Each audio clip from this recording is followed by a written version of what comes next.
அன்பினிய நண்பர்களே, தமிழ் உறவுகளே, நட்புறவே,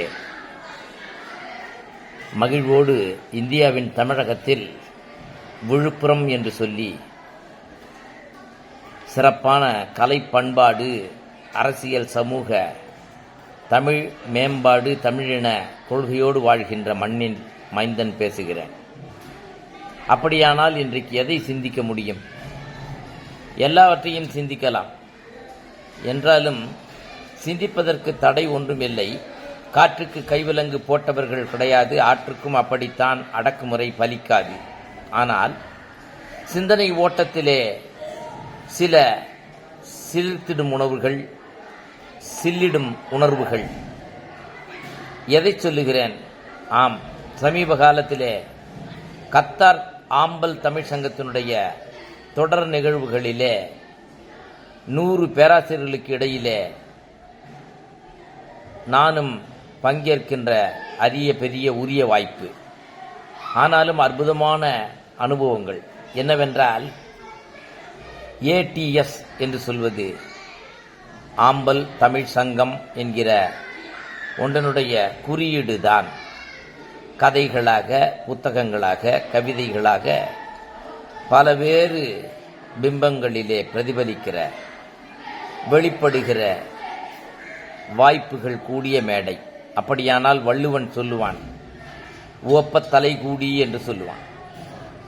அவ்வாறு இருக்கின்ற நாம் நம்முடைய கருத்துக்களை எடுத்துச் சொல்வதிலே தயக்கம் ஏன்? வள்ளுவன் தானே கேட்கிறான். இணருத்தும் நாராம் அலரணையர் கற்றது விரித்துரையாதார் என்று சொல்வது இயல்புதானே. அப்படி இருக்க சர்வவள்ளி ராதாகிருஷ்ணன் பெருந்தகையினுடைய சுவட்டிலே முனைவர் ஒரு முறை அல்ல, 14-15 முறைகளுக்கு மேலாக முனைவர். அப்படியானால் பல்வேறு தளங்களிலே களங்கண்டவர், வெற்றி கண்டவர், வாகை சூடியவர், கொள்கைக்காக வாழ்கிற கொள்கை மாந்தர். யாரவர்? அவர்தான் ரவி கோவிந்தராஜ் என்கிற மாபெரும் ஆளுமை. அவரை சர்வவள்ளி ராதாகிருஷ்ணன் பெருந்தகையினுடைய அடி ஒற்றி வளர்கிறவர் என்று சொல்லி வரிசையாக பின்பற்றுகிற எல்லோருக்காகவும் இந்த கருத்துக்களை சொல்ல ஆசைப்படுகிறார். அந்த கத்தார் தமிழ் சங்கம்தான், ஆம்பல் தமிழ் சங்கம்தான் ராஜமாதா என்று கமலாமுருகன் முனைவர் அவர்களை பிரகடனப்படுத்தி வெளிக்கொணர்ந்தது. சமீப காலங்களிலே மிகச்சிறப்பான முறையிலே வேலம்மாள், முத்தையா உள்ளிட்ட மகளிர் குழுவினர், நித்யா அம்மையார், ஹேமமாலினி அம்மையார், ஹரிவிஜயா, சுஜாதா, இப்படி நீண்ட பெரும் சகோதரி பட்டியல்கள், அவர்கள் சேர்ந்து ஊர் கூடி தேரிழுக்கின்ற நிகழ்வு துல்லியமாய் 6 மணி தொடங்கி 9க்கு நிறையலாம், 10லும் நிறைவடையலாம்.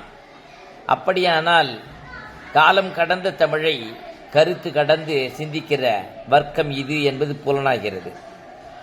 அடுப்பூதும் பெண் படிப்பதற்கு என்று ஒதுக்க முடியாது. அந்த நிலையில சிறப்பாக தமிழை சிந்தித்து சிலாகிக்கின்ற அற்புதமான கூட்டம்.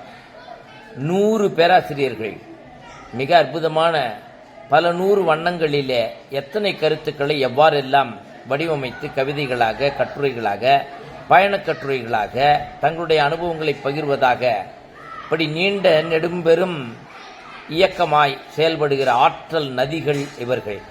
ஆனால் சங்கமிக்கிற கடல் கத்தார்